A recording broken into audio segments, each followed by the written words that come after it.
Yeah, I see it. And then I'll let you know when it's actually live, YouTube. Gotcha. And we're good.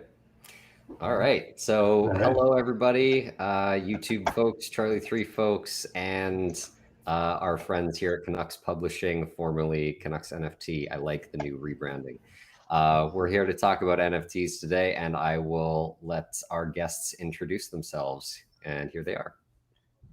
Sure, I'll start. Looks like Mike is going to take a second or two, but my name is Vivek Nankasur. I'm one of the co-founders and owners of Canucks Publishing. We got into Cardano probably in 2017, and Mike and I were talking about it quite a bit. Been in crypto on a whole for a while, in 2017. Yeah, 2017 is a while, yeah. Yeah, well, it was that big 2017 bull run that really did it, and then all the altcoins went crazy, and Cardano was one of the ones that held a bit of water for me, and so kept an eye on it pretty closely. And so then when things kind of started to accelerate around 2020 last year sometime, like around June, July, that's when we actually started to get a lot more interested, started to stake pool, and then really got participating with other operators and so on. Yeah, I mean, tell me about your stake pool then. Like, where's that at? It's pretty good. It's called Cardano Canucks, and that's what the hat's all about.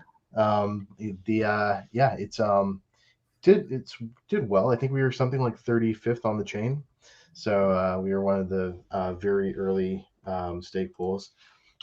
So we got involved.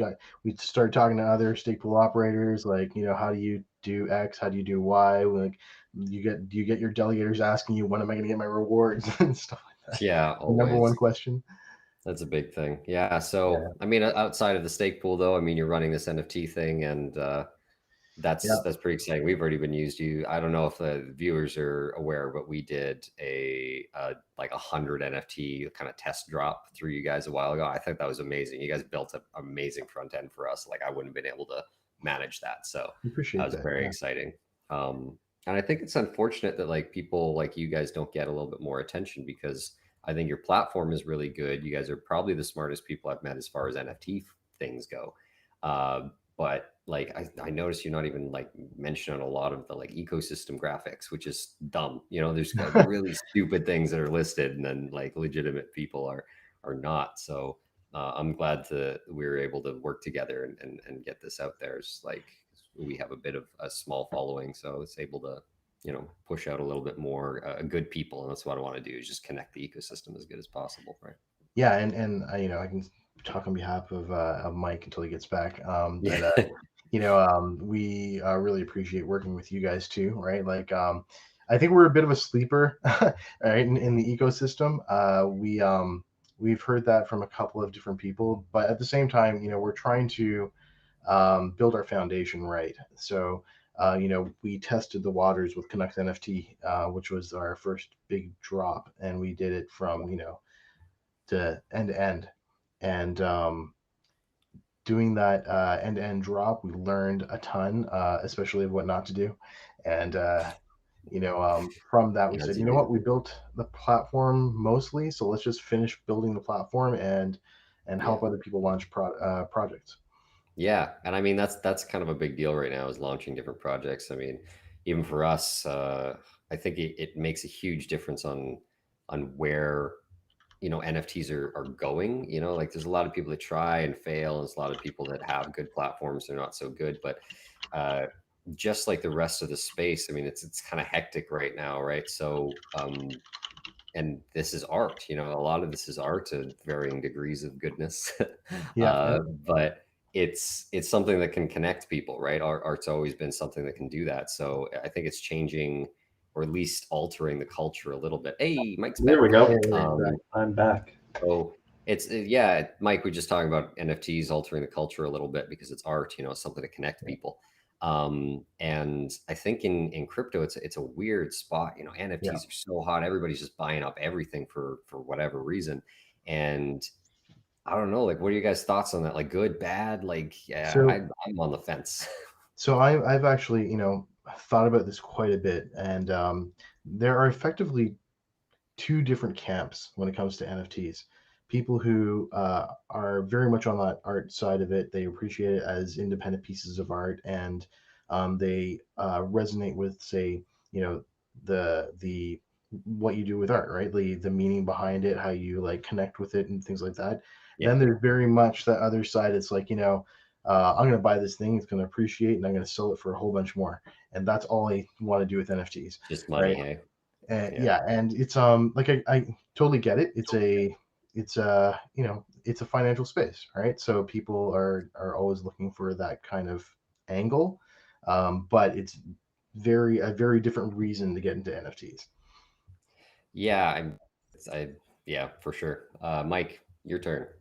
I was going to say, I think there's a little bit of a middle ground as well. I mean, I think, yeah, a lot of the people come into that. They hear the stories of, someone buying a Bored Ape and getting rich kind of thing. But then a lot of people come in and kind of see the community. Like, it's very community focused. Like, once you get in projects, there's really is a big focus, and a lot of the success build great community, right? And so once people kind of get a feel of that, then they're kind of here to stay, I would say. And I feel like it's a little bit of playing the long game, kind of like investing in crypto, where it's not necessarily are you going to buy this NFT and make $1 million in a couple of weeks. It's like, if you find the sleeper project that's great and has good art and has good community, who knows what'll happen in a year or two, right? But Or you also 10 never years. know what a sleeper project is, right? You just have to guess, right? Like, I've been in. I've dabbled in some degen coins recently and some degen NFT projects, and you never know. Like, you guess. There's a really great community, a good dev. Like, I've talked to the devs even on the phone, and a really solid project.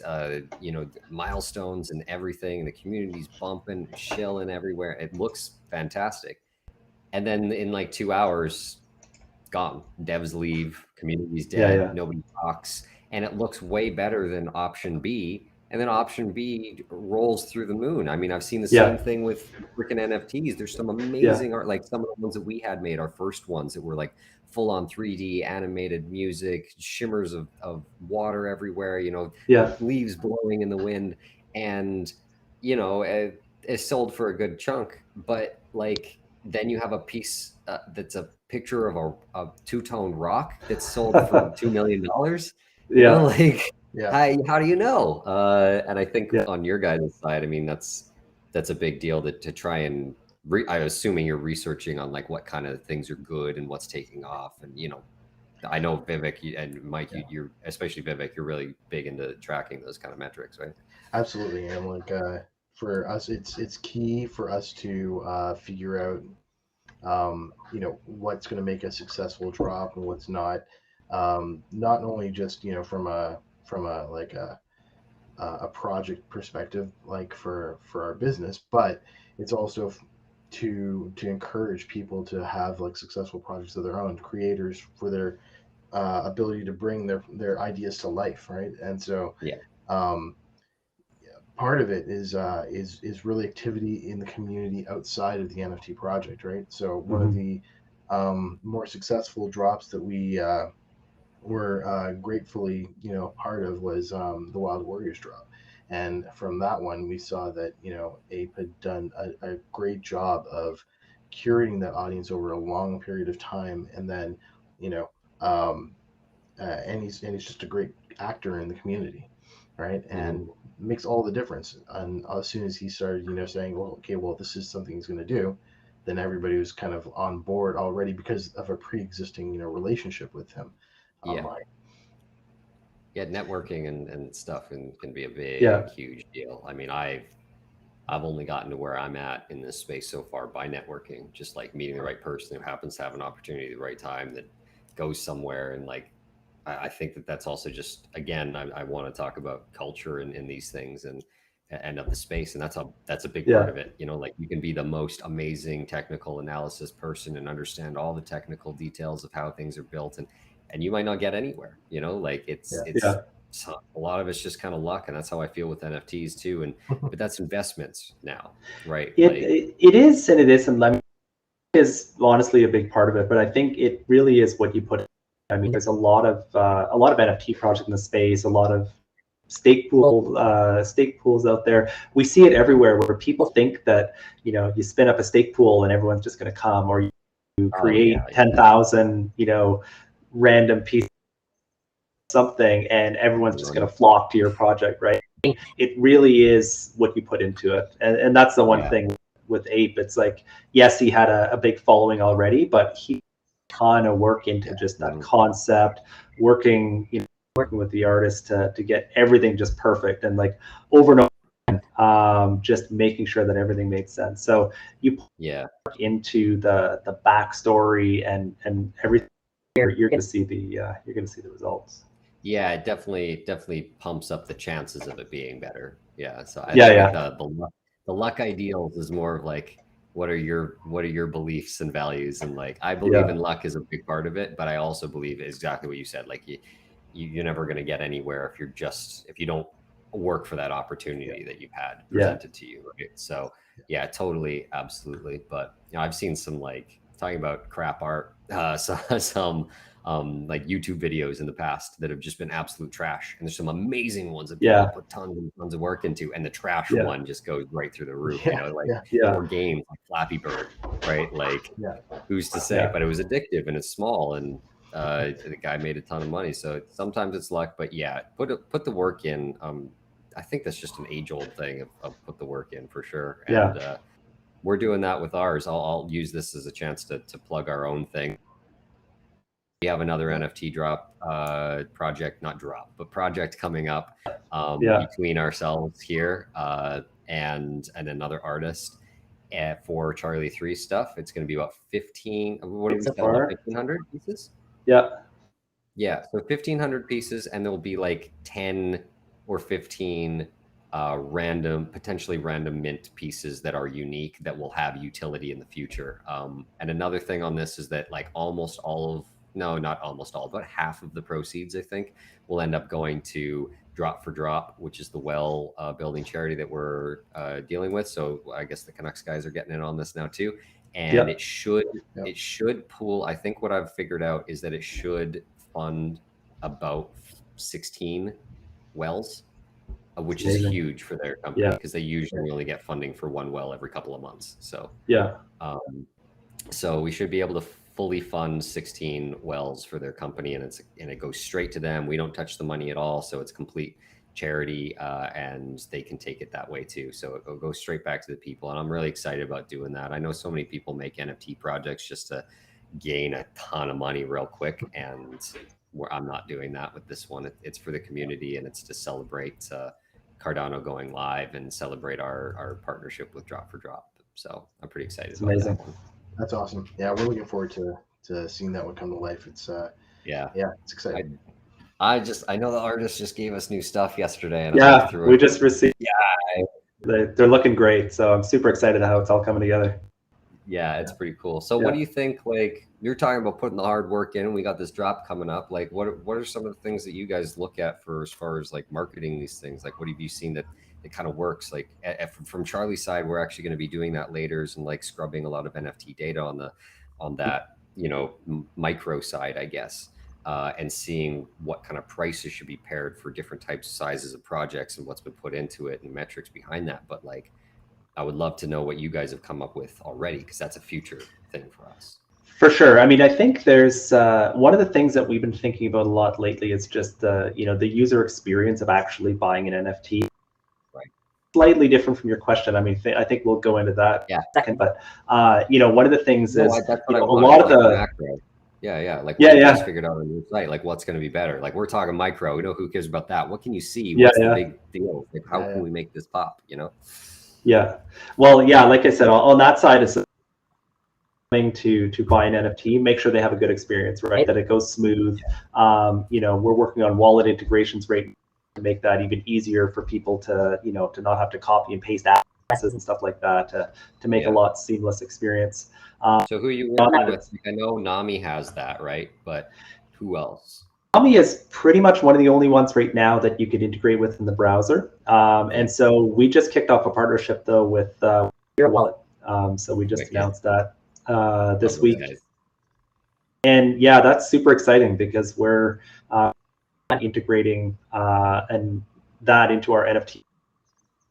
So that's been super fun. Just and getting one of the first integrations in there with their wallet. Yeah, and that's one of the things. And you got Sean. Yeah, that's one of the he's talking about. Those guys that's what they're all about, right? Yeah. And so I'm really excited to see how that wallet comes together. I mean, as they start adding features, I think it's really going to become a powerhouse because what's really missing in the crypto world is usability, right? And how do you bring non-technical users into a very technical and teach them how to use crypto? So I think I think it's a big deal for sure. The other little piece of that too is one of the things people always ask for on any NFT project is what's the utility, what's the future usage of it, right? You know what I mean? So hard to build in. Yeah, and the reality is it's super early days, and we just haven't thought, like the community has not yet really thought about how to integrate it. The kind of more straightforward way to build out utility is through applications, right? And so when we have a lot more applications on the network, then we can start thinking a lot more about utility. But even at this point, with the integration of the wallet, affords us an opportunity for a utility right there, because I mean the wallet being an application of sorts, right? So there are a couple of ideas we were throwing around with Jira Wallet on what happens when they are able to recognize a particular NFT within their wallet. What they're going to do if they're since the magic on that side is very much UX UI as well. There are potential synergies on that front. So a lot of interesting ideas at this point that are really close to being reality. Yeah, I mean, we kind of threw around some ideas of utility on ours. I mean, for the viewers listening, we can't do like staking like other people can for our NFTs. Like I know Wi-Fi with their early buyer NFTs have them into a staking project to gain more Wi-Fi for yourself. But under their laws in Australia, they can do that and be a security, and it's fine. But we can't do that here. If we get listed as a security, we're screwed because we're a pure utility token.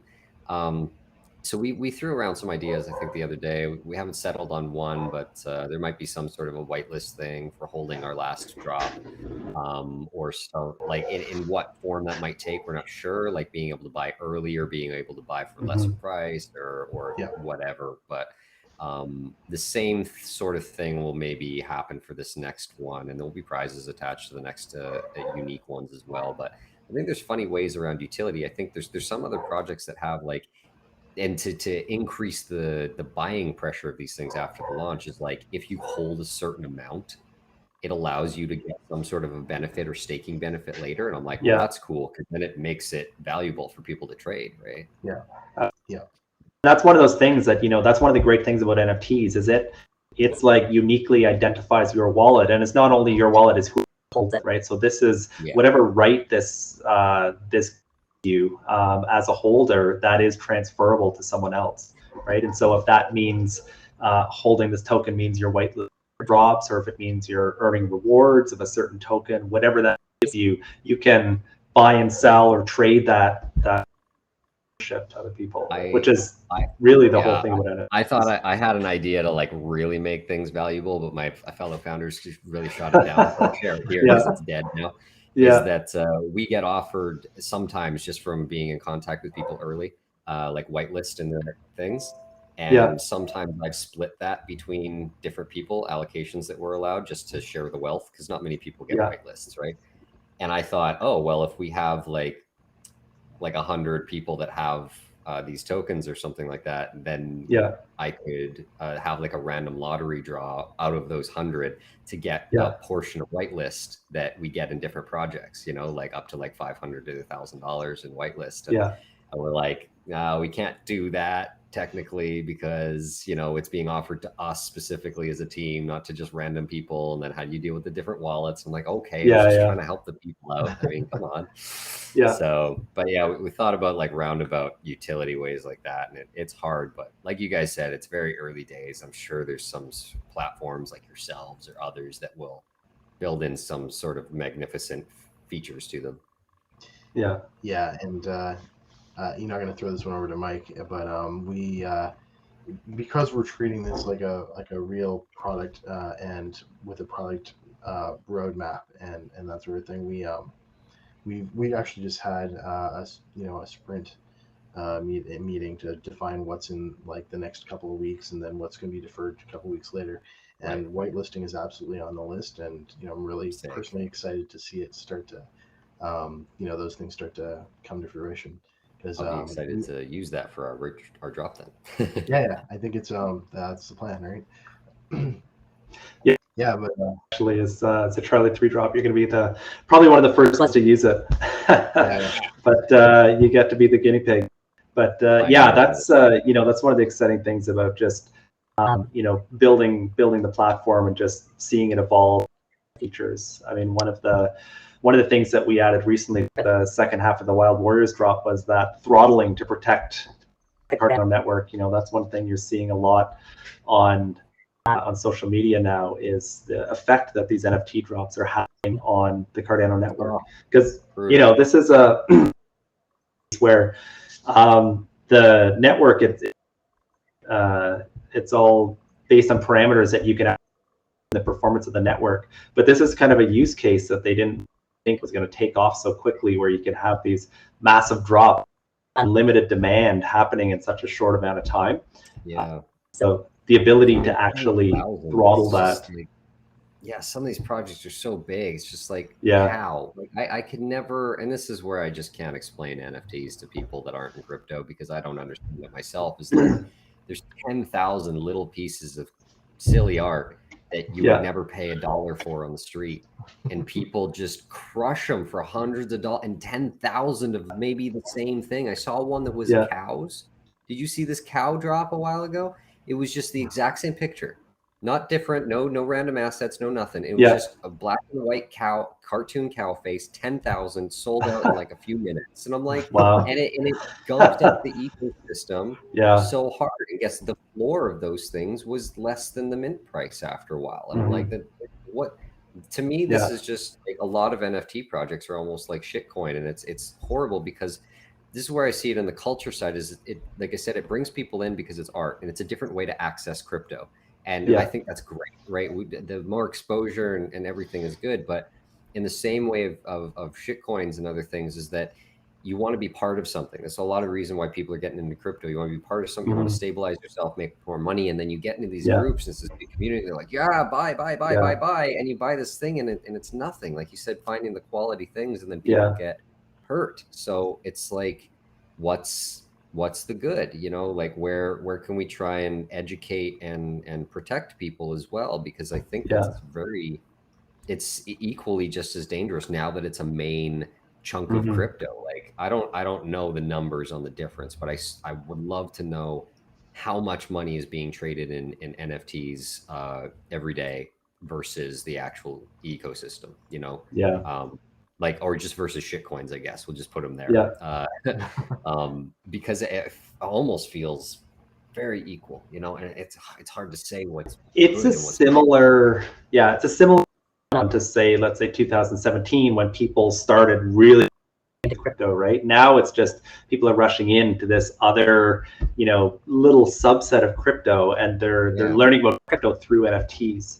So, I think that there's going to we're probably going to see a similar thing where we got, this huge boom, this huge rush right now. There's going to be some sort of cooling off period, and then there'll be, the truly quality projects are going to be the ones that rise to the top and stay there, right? Yeah, there's got to be. I mean, I feel the same thing just in the regular crypto ecosystem. Like even in Cardano right now, there's like 15 dexes that are being built and like 10 different wallets. Like, guys, no, that's not going to happen. Like Solana is already down to like 2, and there's a couple of chunky ones, and they just started. Like Ethereum has one and like another side one, which is sushi, right? And like that's it. Like you can't. Eventually, like you said, there's going to be the best of the best that pull through, and again, it's not an NFT thing. I mean, I just feel like we're in a really good position as Charli3 because no, because nobody wants to touch oracles, so we're good. Like, it's too complicated, so we're the only ones. It's, you're definitely in a good. Yeah, and I'm not a developer, so I didn't understand how crazy oracles are to touch. And just the more that I'm in here, the more developers I talk to, they say like I wouldn't want to touch it ever. It's insane, and Haskell is even worse. So, but like that's a unique, I think, safety bubble that we sit in, and I'm realizing how hard it is, like competition wise, for other folks, and especially with NFTs, like you said, because it's so crazy and ruthless. Like the guys that built our website just launched a project called Clumsy Ghosts a couple of weeks ago, and they sold out right away. And it was good. Like they did a really good job with it. But it's just like if just two random yahoos can come together and I shouldn't say that. They're wonderful people. One of them's a really great designer, and one of them's a really great coder. If they can just get together within 2 weeks, make this huge thing and make $1 million out of it, you know, and flood the system, like, and there's 20 of those happening per day. It's like, where do you start? Where do you stop? What's right, you know, and what are the regulations behind that? Like, do you think that when these bigger projects with more legitimate things come to the top, people will stop making crap ones? Like, I don't know.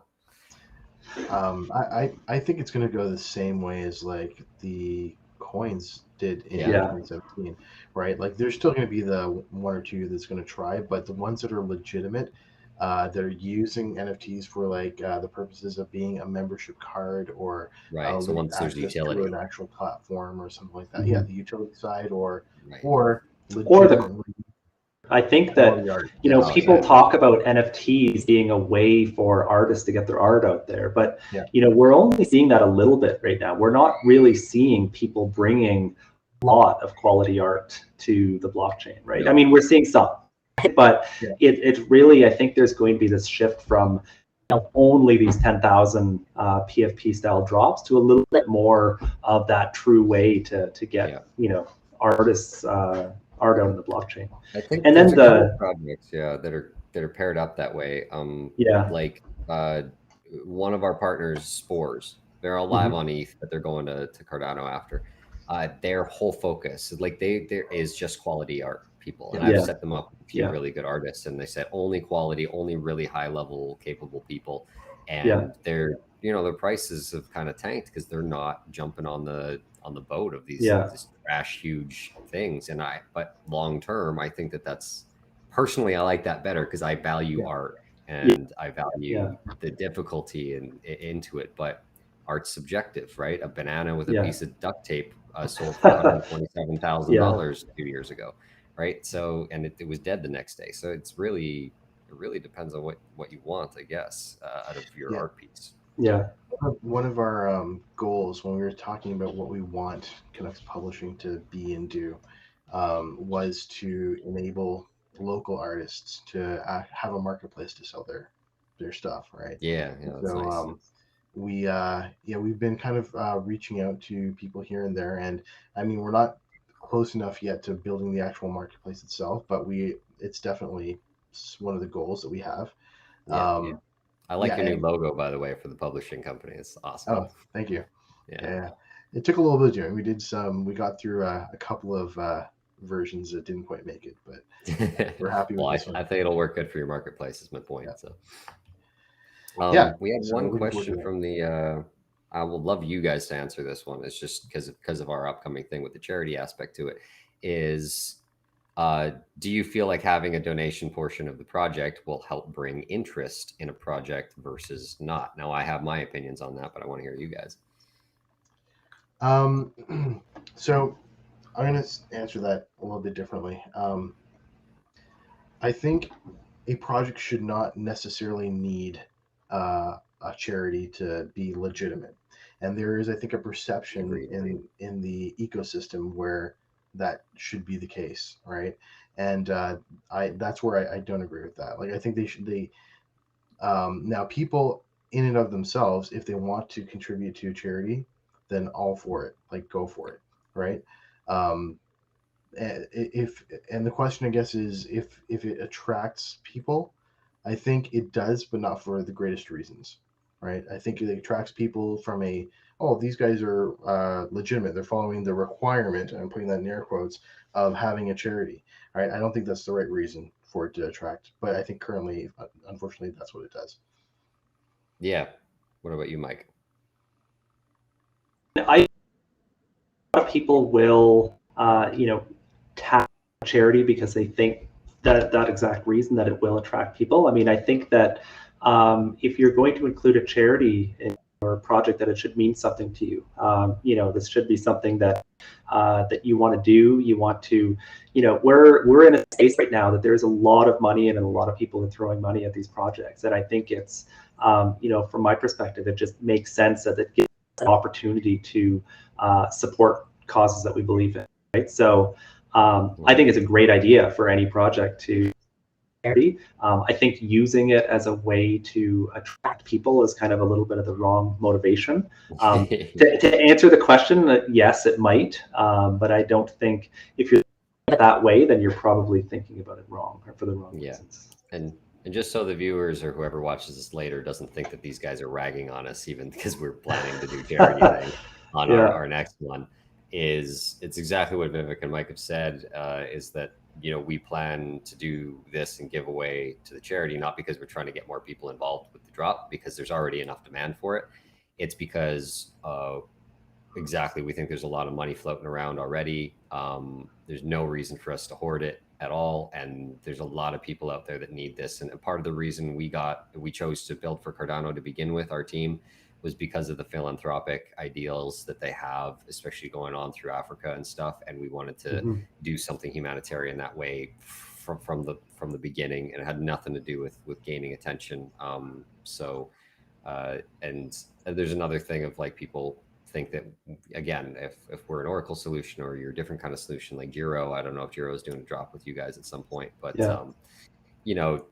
that's why do NFTs? And it's like, well, community engagement is one of the things. That's a hot thing we're talking about. It's part of what we want to be able to get. And but then on the other side is like, well, we don't need the money from the NFTs. It's for engagement. So let's have the community engage with bigger picture items that are indicative of the entire culture of the chain. So that's our motivation. And if it brings in more people, that's great. But that's it makes people feel a little better about the money that they're spending on these NFTs, that they know that some of it is going to a good cause, right? And if those buyers connect with the cause as well. I mean, we launched Canucks NFT on Canada Day, and for international viewers that aren't from Canada, there's a big movement right now in Canada of like reconciliation with Aboriginal people, because in the last year there's a lot of stuff, some horrible things around the residential school. So that it just made sense to us to for that to be our charity, to actually donate to a youth organization for that's awesome, dudes. And if you guys want to take the portion of your stuff from this next drop and put it towards that, like, feel free. It's all you guys, right? You don't have to put it to the same cause. Just for anyone that doesn't know, all three of us are Canadian. These guys are out in a different part of the country than I am. I'm in the middle, coldest part that sucks. And and you guys are sitting over in Toronto, I believe, right? Yeah, that's right. So yeah, that's a big thing. That's, like you said, it's been in the news big time, and I know there's been some Aboriginal people, even from where I'm from in Saskatoon, that have made some like NFT art for this kind of stuff, like the orange days and stuff like that, right? That's the color that they're using for their cause. So yeah, I think that like all in all, there's so many great uses for NFTs in this project, in this space right now. That can bring in normal people, connect crypto to the real world, and but also still be careful about where it's going. But it's so early. Overall totally bullish in general. I feel like we're forging we're in a new space, definitely. Absolutely. So Yeah. yeah, we've come up around time. I think this is a good spot. So I think we are going to take off now. Anybody, again, please go follow Vivek and Mike at Canucks Publishing or Canucks NFT. I think is still that on Twitter. Yeah. Yep. So Canucks NFT, if you can't find them, you can go through our pages and our website because we're partnered that way. You can check out our last drop with them. The Tubular collection on cnft.io. I believe it's still up there. People are trading them it's there. around.